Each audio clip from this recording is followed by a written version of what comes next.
here. Awesome. Well, folks, there's plenty more where that came from. Beginning again with our presidential address this morning. Last year's planning committee, under the direction of President Reed, set the bar high for us with her wonderful convention in Denver. Rather than let that success intimidate him, as it did me, Mark Gooden used it as encouragement to be bold in his own charge. I hope that you're seeing evidence of that during your time here in Indianapolis. But speaking of Indianapolis, we really fell in love with this city when we were here for one of our planning meetings. I know it'll be hard to walk away from any of these fantastic sessions, but if you find yourself with a break, I encourage you to get out and soak up the food and the culture and the people that surround us here in Indianapolis. It's a great town. So let me turn to our purpose this morning. This year I've learned that UCEA really is like a family. And if that's the case, both Andrea and Cindy are like your favorite aunt, you know, the one who lets you eat junk food candy and slips a 20 in your pocket when you really need some cash, or just knows when to give you a hug. And we've definitely been in good hands these last few years. So please join me in welcoming Dr. Andrea Rohr from the University of Utah, who will introduce President Reed.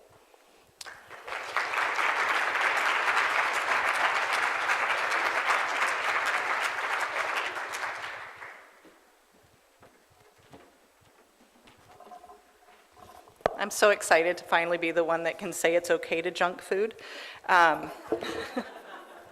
Good morning, everyone. It is my great honor to be able to introduce to you this morning our 52nd president for UCEA, Dr. Cynthia Reed. As many of you know, particularly I believe this table sitting about here, Dr. Cindy Reed is the Gerald and Emily Leishuk Endowed Professor in Educational Leadership in the Department of Educational Foundations, Leadership and Technology in Auburn's College of Education. She is also the director of the Truman Pierce Institute, a research and engaged scholarship center at Auburn. This institute is named after Dean Truman Pierce, who is a visionary education leader, and in fact was UCEA's third president. And many of you know that Auburn has a rich history of providing leadership within UCEA. Her research focus to date has been with regard to leadership preparation and practice, educational policy, particularly around strengths-based high school completion and bullying prevention, in which she does annual work not only for Auburn and the community, but also around the country. Her research has been published in a number of venues, including the Handbook of Educational Leadership, the Encyclopedia and Sage Handbook of Educational Leadership, as well as some of our journals that guide our work every day, such as JRLE, JSL, Planning and Change, and Educational Considerations. Cindy's service, particularly in her home state, has extended much beyond what she's given in the past few years to UCEA or through her career, including serving on the Board of Trustees for the School Leadership Council of Greater New Orleans. Obviously, I recognize that's not in the Auburn community. Sorry, the Greater Auburn community. And a member of the Alabama Select Commission of High School Completion and Dropout Prevention. And you can see her scholarship carries through to her service. Her career prior to becoming a professor included being a classroom teacher, a gifted and talented specialist, a school administrator, and a coordinator of collaborative dropout prevention and college access programs, all of which I can tell you has influenced the conversations that we've had as an EC over the last several years. Within UCEA, and that's why we're here today, Dr. Reed has continued to provide great and profound service within the organization, including serving as a mentor for the Barbara Jackson Scholar Program, the William Boyd Policy Program, and the Clark Scholar event that occurs every year. On behalf of the EC, and I do come to you today on behalf of my colleagues on the executive committee, and on behalf of the membership for UCEA. Cindy, we are grateful to you for the service you continue to provide. And though you will be now the immediate past president of UCEA, we recognize that the contributions you have made and that you will make are just unbounded, in part because of your heart, in part because of your philosophy of life, but also because of the track record you've had and the depth of service you've given to the organization. So with that, please join me in giving a huge welcome to Dr. Cindy Reed for her presidential address.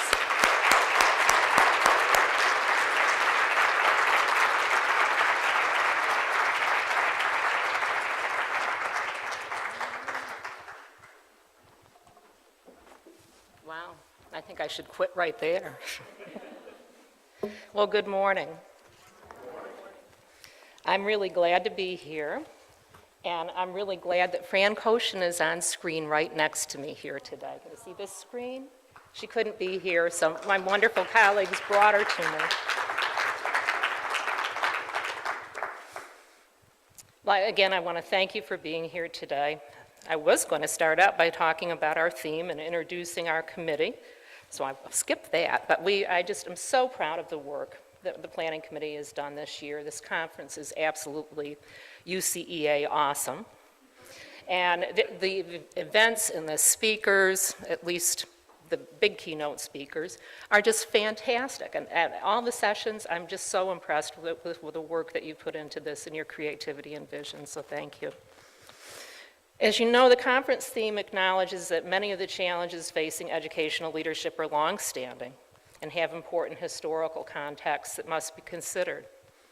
Further, the call reminds us that there are many definitions and perceptions of what counts as community. But common to all of these notions of community is a sense of coming together for a purpose, such as seeking new understandings of persistent challenges. And today I hope to build upon these points and offer the challenge for us to continue thinking about how we can become more inclusive and while adhering to our organizational vision, and to identify new ways that we could and perhaps should operate individually and collectively as part of the UCEA consortium. So I hope that my remarks will spark questions for consideration over the next few days, but even more so that these conversations continue when we're at our own home institutions. Further, I hope that these insights will cause us to do more than just talk. I hope that they cause us to act, and by doing so that we are better able to meet the needs of UCEA in our communities, and particularly the pre-K-12 students served by the school leaders that we prepare. So as I look around this room today, I'm cautiously hopeful. Each of you brings a wealth of fresh ideas, experience, and expertise. But imagine the possibilities of what we can accomplish. Each of you does so much individually. Imagine the possibilities of what we can accomplish when we do work together collectively. I would like each of you, rather, to think about the first time that you attended a UCEA conference. I remember my first time vividly.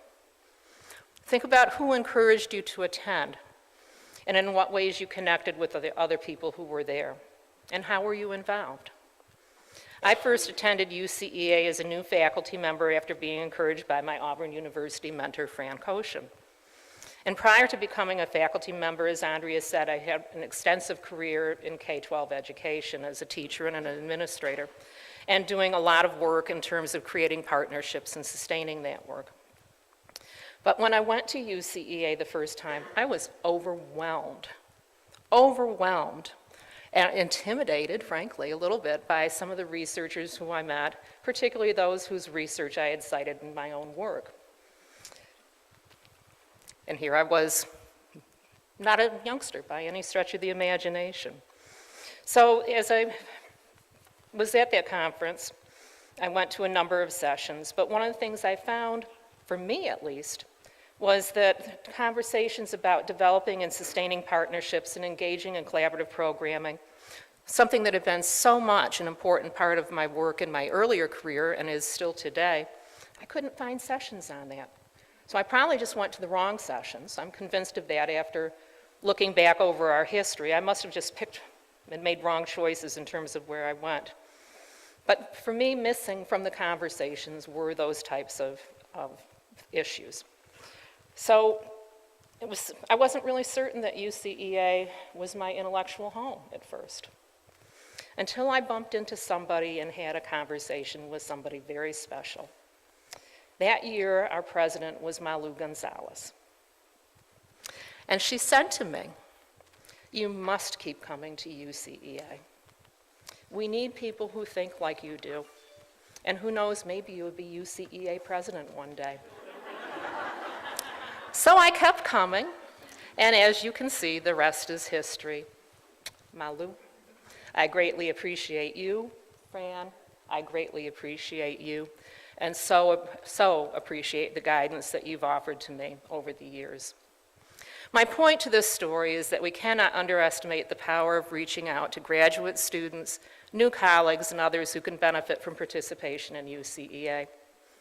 Participation in the conference may serve as our open door that attracts people, but it's through the relationships that are built and the opportunities to become engaged that we keep people returning year after year. Our graduate student programs are encouraging active participation in UCEA now and hopefully for years to come. And there's so many ways for students and faculty to become involved in UCEA, and there's a lot of work to do. So there are spaces and places for each one of you to become involved. As some of you know, my mom passed away in September, at the age of 88. She was an amazing woman, so ahead of her time in so many ways.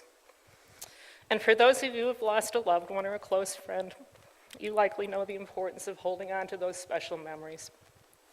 It's not only a way to keep that person in your heart, but to help you learn more about yourself and the interconnectedness with others that helps us to become who we are. I was so fortunate to spend nearly 6 weeks with my mom near the end of her life. We shared so many special moments together, and during those times, we shared stories about our lives. I learned new things about her, and I learned new things about myself throughout those final weeks as she talked about her dreams for herself, for me, and for others. Through those conversations, I developed an even deeper respect for my mom, her life, and all that she accomplished, and what important lessons she taught me about life and about death. And by learning more about my family and our history and reflecting on it, I was and am able to better understand how I came to be the person I am today. And I'm most thankful to my Auburn colleagues and my UCEA family and friends for supporting me through that really difficult time, but also for allowing me the gift of time with my mom as she embraced her final earth journey. So thank you for indulging me and allowing me to share that story with you. I made the decision to do so because I want to contextualize my passion that I have about sharing UCEA's history with you. I feel an increased sense of urgency about reflecting on our organizational past while we can still thank those who led before us. We have an opportunity to be more intentional about learning from what worked in our past as we consider our current and future contexts, and as we develop deeper understandings about strategies for leveraging our organizational effectiveness. So please take time to thank our past presidents, former executive committee members, and our current and former executive director for their service to UCEA while you're here at the conference. We are who we are today as an organization because we're standing on the shoulders of giants. Jack Culbertson, our second executive director, reminded us that histories have many sides, depending on who's relaying the narratives. And I want to be very clear that the brief glimpse of our organizational history that I'm able to share with you today is missing many voices whose narratives would differ from the accounts that I can offer. But to broaden the base of the histories and the her stories that I do share with you, I did 3 things to prepare. First, and I'm so sorry that Alan's not here, but past UCEA Alan Shoho reminded us in his presidential talk that reading all the past president's speeches is a mandatory first task for any UCEA president. So I did that. Second, I read through a number of other documents pertaining to UCEA's history, such as Jack Culbertson's book, Building Bridges, which describes UCEA's history during the first 2 decades.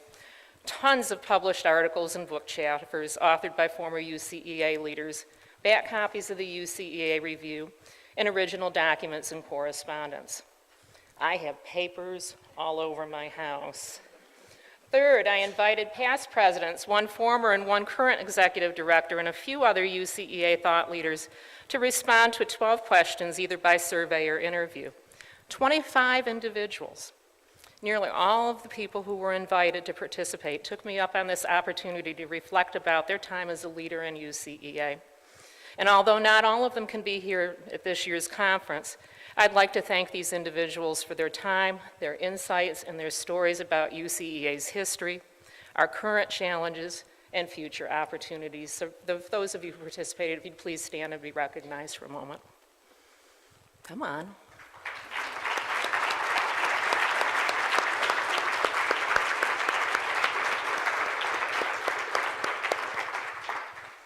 I just can't thank you enough for the gift of time that you gave me, too.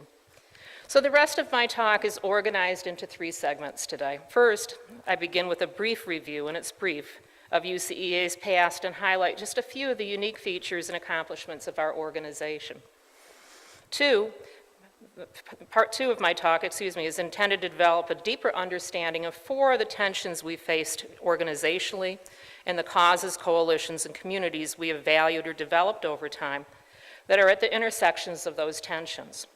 It's my hope that consideration of these may help make some of our organization's persistent issues and challenges more transparent, allowing our organization's allowing us to learn from them and hopefully move beyond them.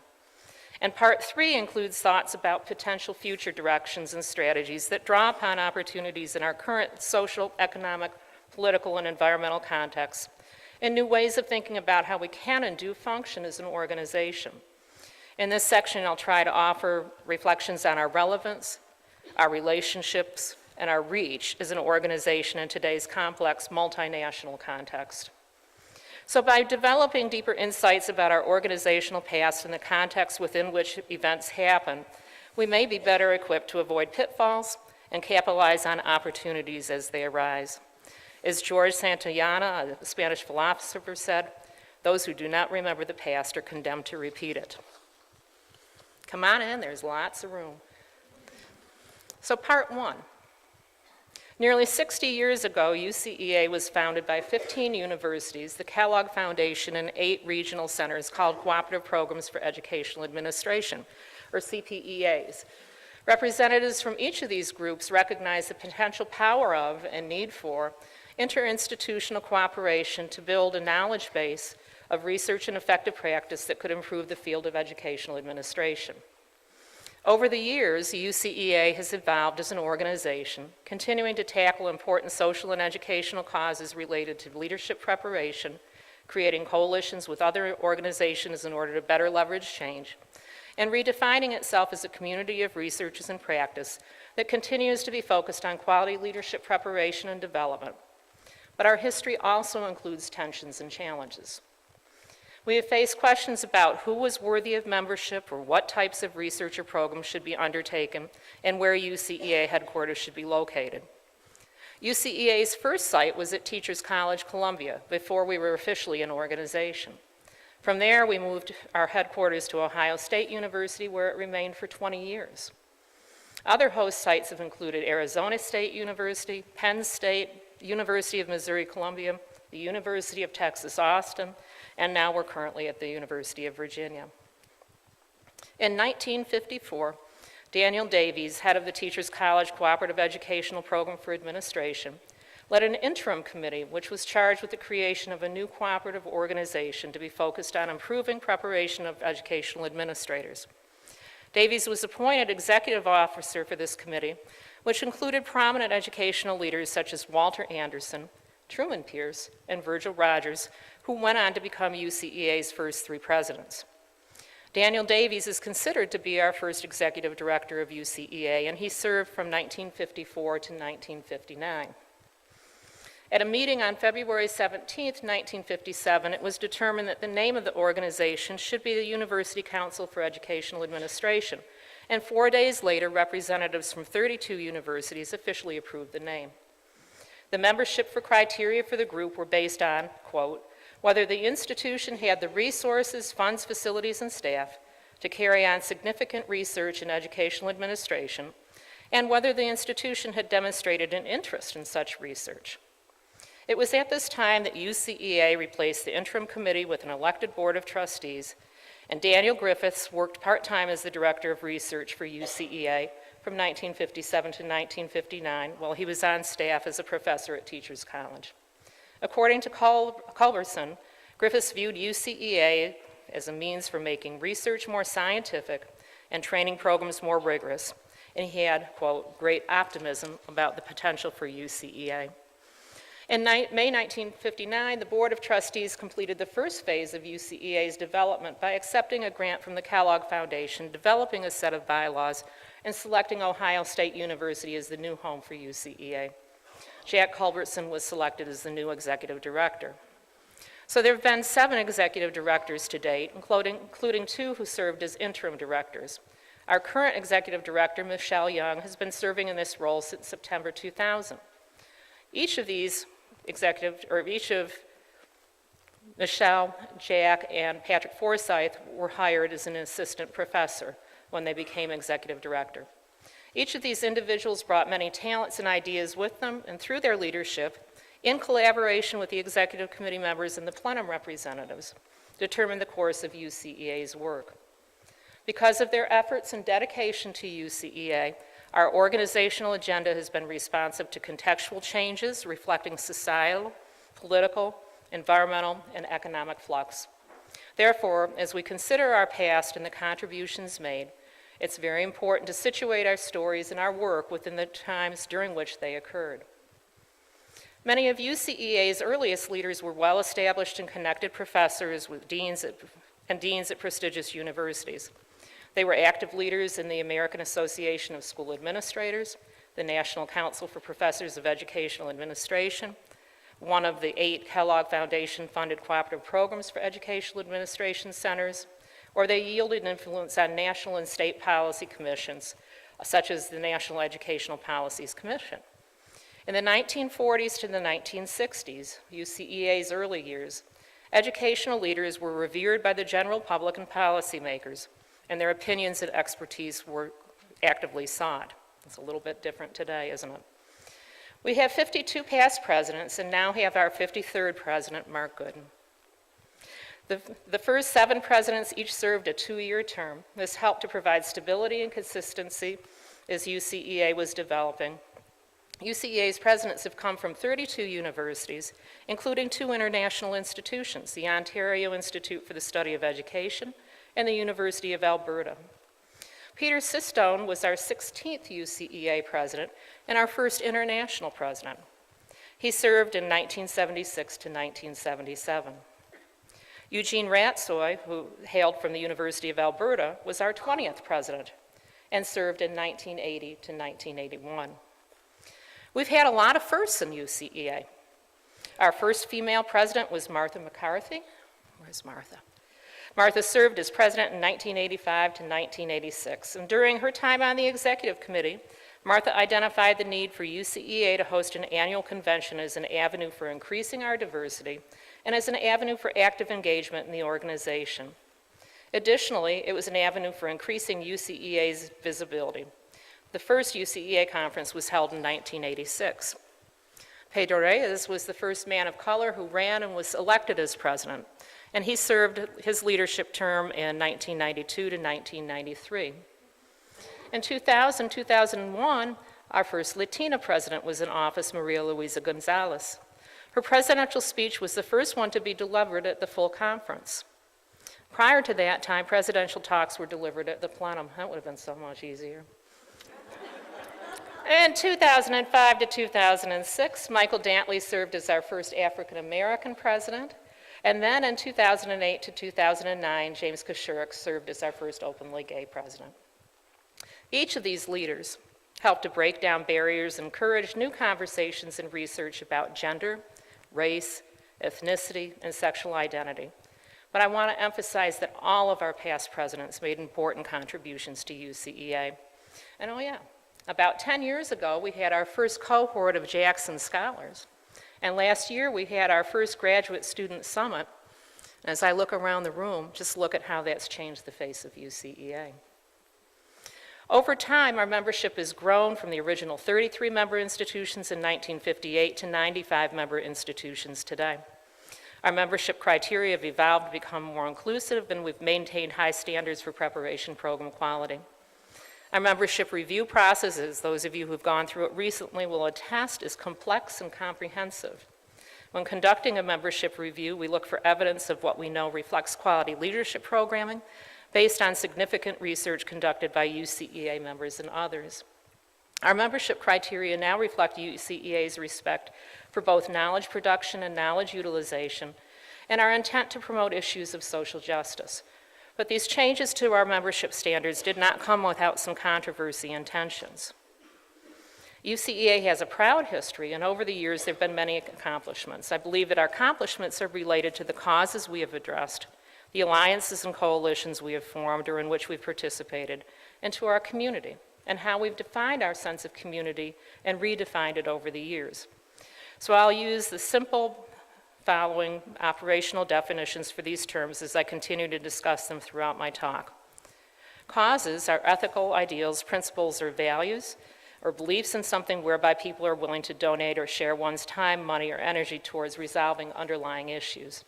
A coalition is a pact or treaty among individuals or groups during which they cooperate and join action, each in their own self-interest, and joining forces together for a common cause. And finally, communities are social units of any size that share common values. Intent, belief, resources, preferences, needs, risks, and a number of other conditions may be present and common in communities, affecting the identity of the participants and their degree of cohesiveness. So as I said, the tensions throughout UCEA's history each relate to what has or has not been addressed as a cause, who we have or have not collaborated or aligned with, and how we have viewed ourselves as an organization, including who's been invited to participate. So due to space and time limitations, because I'm sure you don't want to stay here till noon today, I'm going to limit my examples to just one or two for each of the following ongoing tensions. And trust me, I had enough material, we could have gone till noon. One of the first tensions that UCEA faced had to do with competing notions of cooperation and competition. As we think about how we view our UCEA community today, we should remember that from our organization's beginning, there was an emphasis on interinstitutional problem solving and cooperation. That was our cause in the beginning, working together to improve the preparation of school leaders. But there were also tensions around competition and trust. As Culbertson said in his book, how could university leaders who had long competed with one another for money, status, power, and students trust one another in cooperative endeavors? Because of this sense of competition and prevailing distrust, the member universities made it very clear that UCEA must remain independent of the university where it's located. We viewed our community both as individual institutions that met our rigorous membership criteria and as an emerging collective. There were a relatively small number of member institutions, and the meetings included only those participants who were involved in the governance of UCEA. Imagine how much smaller the conference would be if that's all we were doing today. As mentioned earlier, there were many coalitions in the early years of UCEA. In his book, Building Bridges, Jack Culbertson spoke of the informal relationships and influence that the leaders who created UCEA had with various foundations and the ease they had in securing funding for UCEA. Those relationships continued for many years. During my interview with him, Patrick Forsyth spoke of his involvement in the creation of a Blue Ribbon Commission to study educational administration in 1985 when he was UCEA's executive director. And Patrick told me the following about how they secured funding for the event. I just love this. I wish we could do this today. I was sort of introduced to foundation funding by Dan Griffiths. He was nearly 80 when he became the interim executive director, and he'd been a dean at NYU when I was a student. He was 6'6" and gruff, but by all accounts, he was a real intellect. I was in my 30s, but he treated me as his equal because he was my mentor. He introduced me to all the foundation folks, and he was a real player in education at the time. And Patrick continued. Education was under attack. There was talk about the rising tide of mediocrity in secondary schools, and the idea that educational administration would be next. So we decided to create a Blue Ribbon Commission and study EdMin in anticipation of that critique. After that EC meeting at AERA in Chicago, Dan and I ran over to McCarthy Foundation, and they handed us $10,000, and that got us started. Later, we went to Ford and other foundations. Dan had these contacts and knew these folks. I don't think we wrote a single proposal. It was all word of mouth and a handshake. Can you imagine? The Blue Ribbon Commission, just hand me a check for 10. The Blue Ribbon Commission was a powerful and high visibility coalition. Griffiths served as the chair of the commission, and there were 26 members, including, quote unquote, outspoken critics of the status quo, such as then Governor Bill Clinton, Roland Barth, Judith Lanier, Thomas Pezant, and Al Shanker. UCEA staff were also included. The funding to support the commission's work was raised by Forsyth and Griffiths, as mentioned above, but also from numerous foundations, including Danforth, MacArthur, Johnson, and Ford. But to me, importantly, as well as the Association of Colleges and Schools of Education and state universities and land-grant colleges. So look at that coalition that was involved in this. Additionally, 7 universities hosted regional hearings. Some of the questions posed to the commission included the following.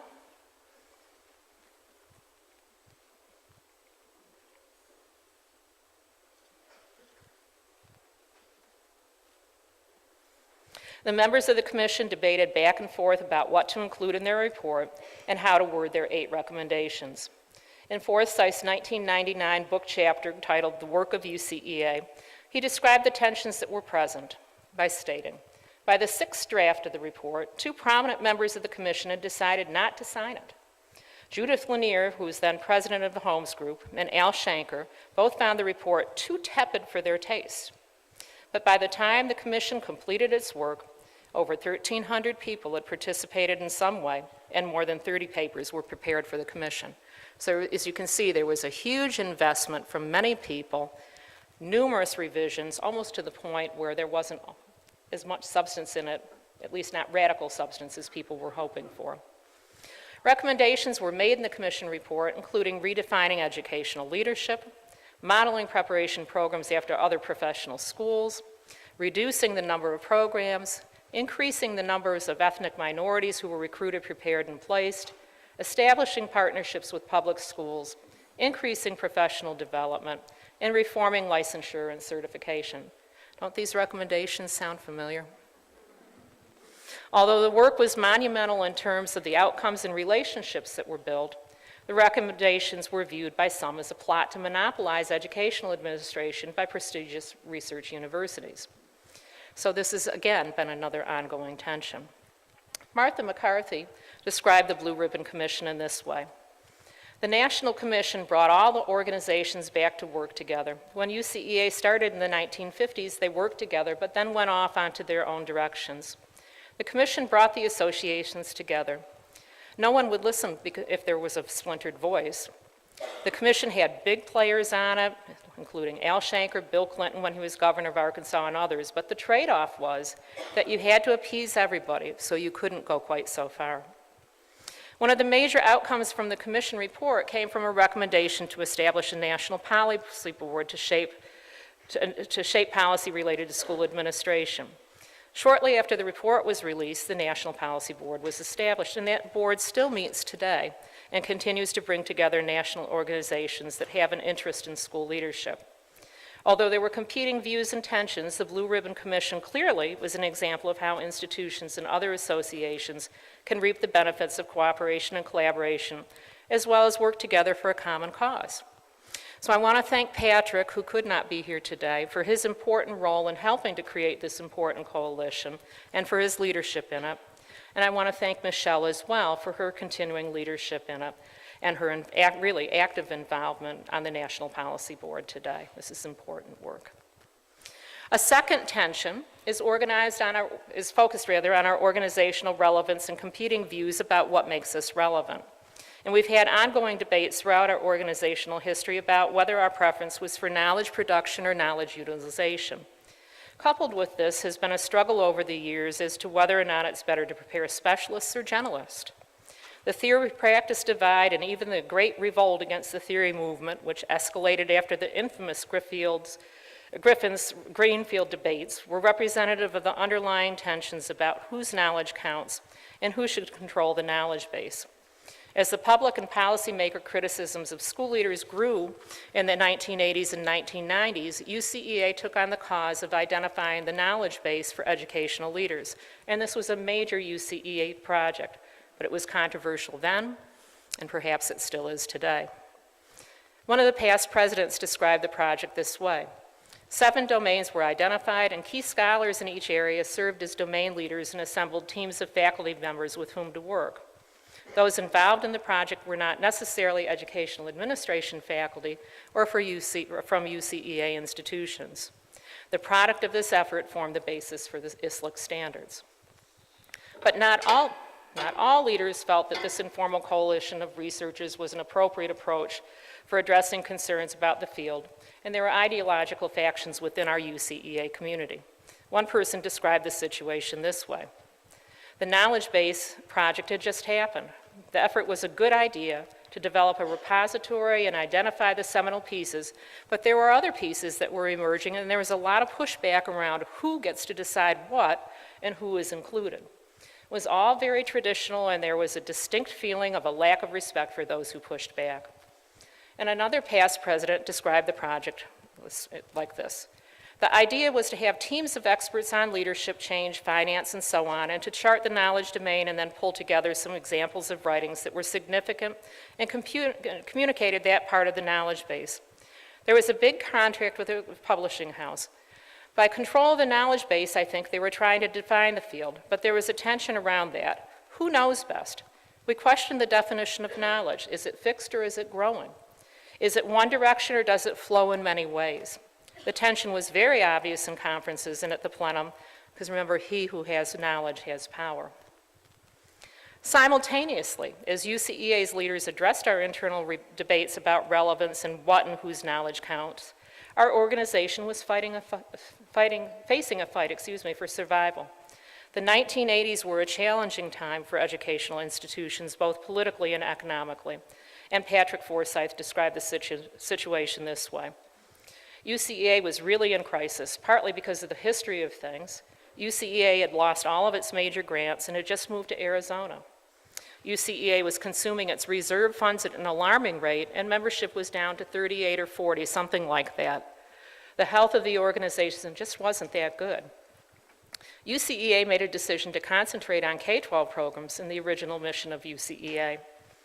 So the project that was clearly intended to provide legitimacy to the field and to UCEA, while also addressing our financial situation, had mixed results. Those who were involved in the project felt that it was relevant and important scholarship.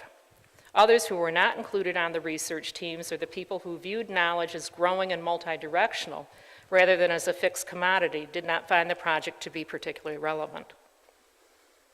A third tension has to do with the notion of insiders and outsiders. UCEA was initially both criticized and heralded for being an organization comprised of the elite university preparation programs. But by exercising exclusivity in membership, the diversity of people and programs was minimized. When membership requirements were modified to increase the types of institutional memberships, some of the earlier member institutions questioned the quality and rigor of programs at the new member institutions. When asked to identify one of the major challenges or issues facing a UCEA, a past president stated the following.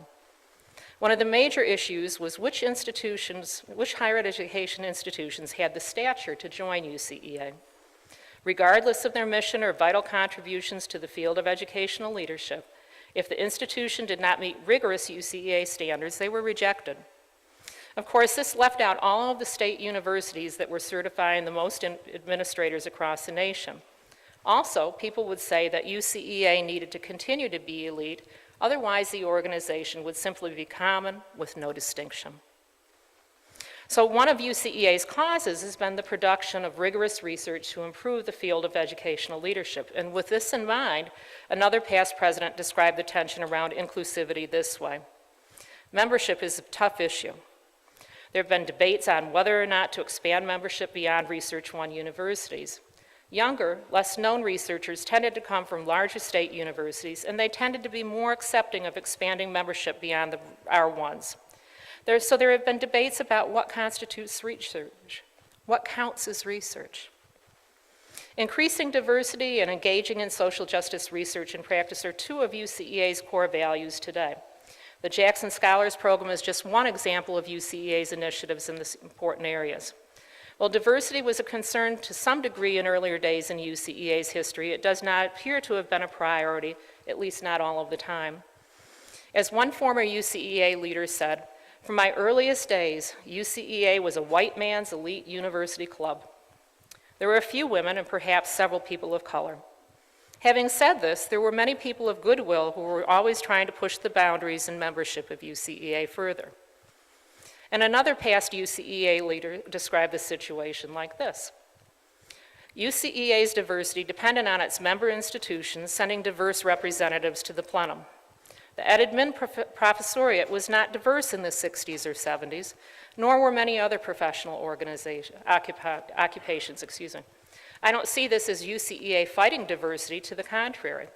UCEA was probably early to welcome female associate directors when they were available. UCEA established programs to encourage its member institutions to remove barriers to advanced study by women in administration. As we look around the room today, we can see that there are many changes, and today's UCEA is far more diverse and inclusive. As we describe our UCEA community today, Michelle Young said, the membership has morphed so much over the years. Even the face of the president has changed: female, male, color, institutional type. There has been lots of change in the plenum and who attends the convention as well. So I'll go to our fourth tension. A fourth and somewhat similar tension exists over question about whose diversity counts and when. As illustrated earlier, our UCEA community has undergone many changes throughout our organization's history, and advocates for increased diversity have defined the cause in various ways. Culbertson described the period from 1974 to 1981 as having strong, quote, crosswinds as UCEA moved toward greater equity for minorities, women, and the physically disabled. In 1959, there were no more than 6 women professors in UCEA's 34 institutions. Throughout the years, UCEA became more diverse, and members advocated for greater equity for women, minorities, and in recent years, our LGBTQ communities. Yet as early as the 1970s, UCEA had a grant to conduct research on ways to improve women's equity and to develop curriculum supporting gender and minority equity. Martha McCarthy was a participant in that project, but we also have a history of othering those who were not considered part of our mainstream. A former UCEA leader described her initial time as a plenum session representative in this way. The key decision makers were primarily white men. They came from privileged backgrounds that contributed to the tensions. They were paternalistic, but it was more than that. They would come from places that were considered to be the field's intellectual engines, and they would always ask, "Where did you study? Who was your advisor?" And they wanted to get a sense of your lineage. It was just fascinating. She continued, UCEA was a small number of research institutions in the 1980s. We sat in a horseshoe pattern with name cards. Everybody could see each other and address each other by name. But they were mostly Caucasian men, one black man, a few Caucasian women, and I felt, oh my. All of the fellas wore suits with white shirts and skinny ties, and they all looked alike. They all wore that uniform. A past member of the executive committee in the 1990s described the involvement within the UCEA community as this: scarcity within community. Very few African Americans and Latinos were included in the plenum leadership. Ethnic diversity was not completely missing, but lacked any form of prominence or importance. People who represented intersections of race and gender in the membership were visible, but marginal in the leadership. Barbara Jackson started a quiet, strong presence, but the most visible leaders were white males and a few white women who had long been accepted as part of the rank and file. LGBT identity can best be described as silent, and people with disabilities were infrequent, and today they remain marginalized. They may perhaps even be described as invisible. But another past president who began attending UCEA in the late 1990s described his experience this way: I think that we were really struggling as an organization to figure out our identity. We had opened up the door to talk about a lot of issues related to diversity, yet the folks there were not there in great numbers. We were seeing more of a balance along gender lines, but it was a real struggle to say that we were an organization that invited inclusivity. When you looked around, it was still a pretty white, straight group of people. I think the organization has done a lot to help with this, but it takes time. Additionally, ideas about what is considered mainstream have shifted, and perhaps we are now silencing some of our members who had been part of the UCEA community for many years. As one of our past presidents that I interviewed asked, what counts as diversity? Do we include research methodology? Another past president offered these remarks. In efforts to move forward, don't neglect or disregard the history or contributions of the past. At some point, we all become the old guard, and no good work should be disrespected or disregarded, but rather redid and build upon. I'm now one of the old guard. Yet another aspect of our attentions around diversity relates to our level of international involvement. UCEA has a long but inconsistent history of engaging in international programming. During Jack Culbertson's early years as executive director, an innovative coalition was formed called the International Intervisitation Program, or IIP. UCEA offers its first international intervisitation program, that's a mouthful, in 1966, and these occurred every 4 years between 1966 and 1978. The second IIP served as the impetus for the creation of the Commonwealth Council of Educational Administration, and the IIPs produced new international understandings about preparing school leaders in their contexts. The IIPs also fostered the creation of new organizations, journals, conferences, and opportunities for research and networking. When UCEA faced difficult financial times, though, the executive director and the executive committee collectively had to make a difficult decision, and they stopped funding the IIP in order to narrow the focus on projects supported by UCEA, and that was done so our organization could survive. We've continued to have some international memberships over the year, but much of our work in UCEA has been US-centric. In January 2008, UCEA created the position of Associate Director for International Affairs and appointed Bruce Barnett. I'm looking for Bruce, I saw him earlier. Bruce did an amazing job, initiated a multinational research program, and reestablished formal international relationships. In fact, we had our first international summit as part of the conference held in Denver last year, and another will be held this Sunday. I encourage all of you to attend it. Steve Jacobson is our newest Associate Director for International Affairs, and knowing Steve, I know that he too will be continuing to increase multinational relationships and learning opportunities. He's already got a ton of great ideas, and I'm really excited about those possibilities. So as you can see, the tensions around whose voices count and when has been ongoing throughout our organizational history, and that suggests to me that we need to be even more proactive and ensure that no one is being silenced. As one of our past presidents said, you can't have a good box of Crayolas if the only crayon in the box is white. Relevance, relationships, and reach, some thoughts about future directions and strategies. Throughout all of our organizational history, we have consistently addressed issues related to our relevance, our relationships, and our reach. And I'd like to focus on each of these important concepts for just a few moments. Embedded within all of the examples that I've offered today are considerations about UCEA's relevance. As we contemplate our relevance, I want us to consider the language in UCEA's vision for a moment. We'll put that up on the screen so you can see it. So take a moment to look at that. Most of us have read these words before, but today I really want you to think more deeply about what these words mean to us individually and collectively. How do we operationalize this vision and these values? How do we take these words and put them into practice in our own institutions and programs?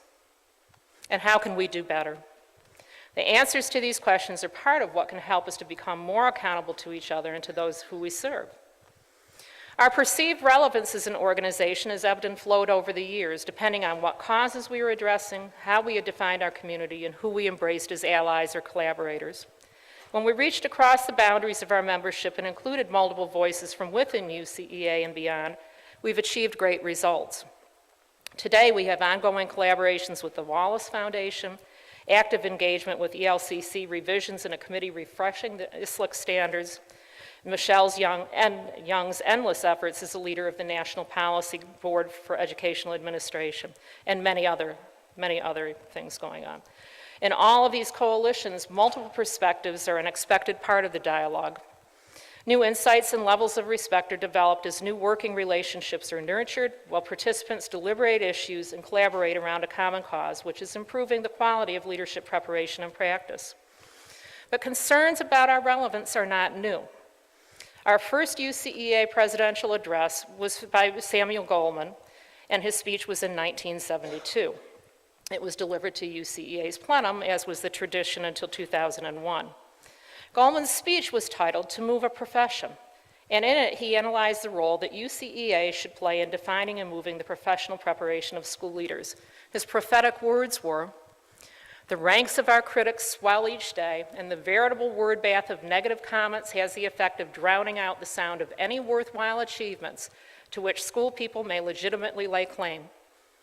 Instead, we've allowed ourselves to be overwhelmed by our critics, so much so that even our own confidence in our capabilities to meet our challenges seems to be deteriorating. Those of us who call education a profession must ultimately guide it and move it with determination towards solving the crises that confront and affront us. I firmly believe that if education cannot be helped by the many who call it a profession, then it most certainly will not be saved by the few who enjoy a passing interest and a meager expertise."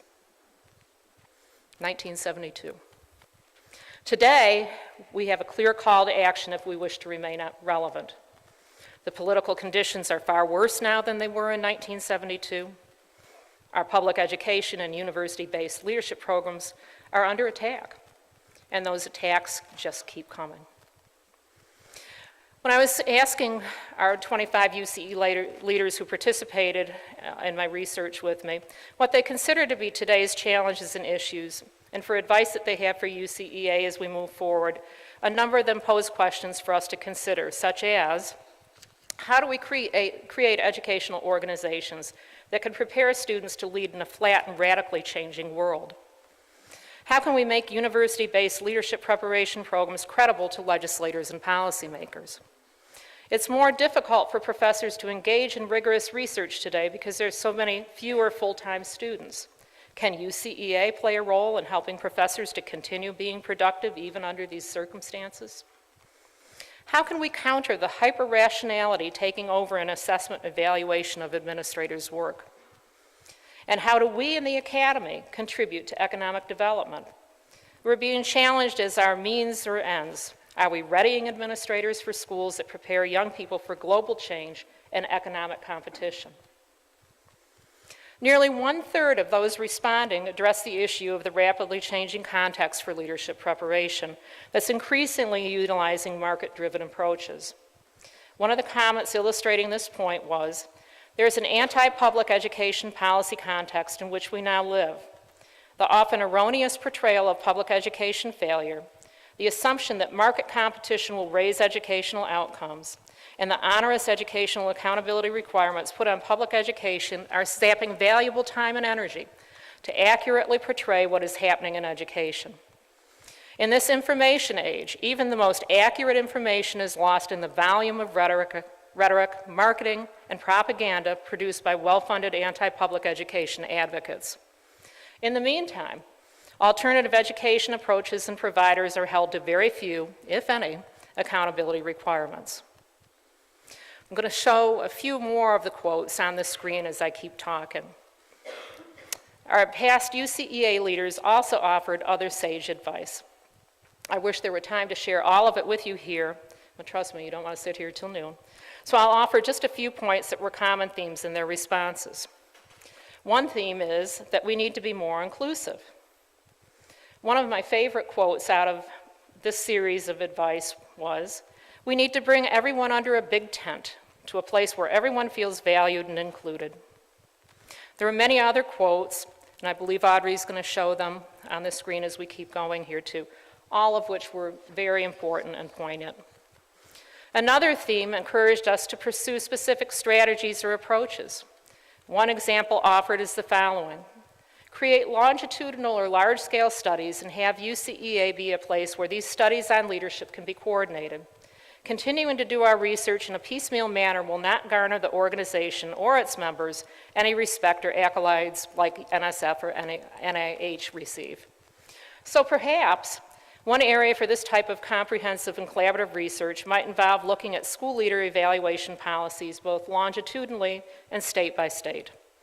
Imagine the impact we could have if UCEA research literally from around the world were to release their findings on the same day through press releases, blogs, and other media outlets, or tweets, Monica. Fan English reminds us that if we don't rock the boat, Others will rock our boat for us. And if you know Fenn, you know he said that he would far rather be in charge of that rocking himself, and I fully agree with him. A third theme called on us to be accountable to ourselves, each other, and those we serve. Several of the quotes. Remember, what you do is important. Focus not on yourself, but on the impact of your actions and the example you are to others. We need to hold ourselves to a higher standard. Have persistence with a purpose. Remain engaged. Be engaged at the local, state, and national level. We are well poised to create collaborative relationships that leverage our influence in policy and practice. And one of my favorites, where's Margaret? Rhetoric is nice, but change is better. So today, UCEA is not only relevant, but we're needed, perhaps more than ever. And educational leadership is the key focus of educational reform and current policies. However, there are some well-funded think tanks, other nonprofits such as the American Legislative Exchange Council, ALEC, which I'm sure all of you have heard about, and alternative service providers who are having significant influence on business leaders and policymakers. We need to call out these self-appointed experts on educational reform because they're grounding their work in shoddy research and market-driven agendas rather than doing what's right for all children in our schools. We have significant research about quality leadership preparation. We've developed many tools and resources that are so good, in fact, that other organizations have borrowed them and used them in their reports to justify the rigor of their work. We also need to hold them accountable.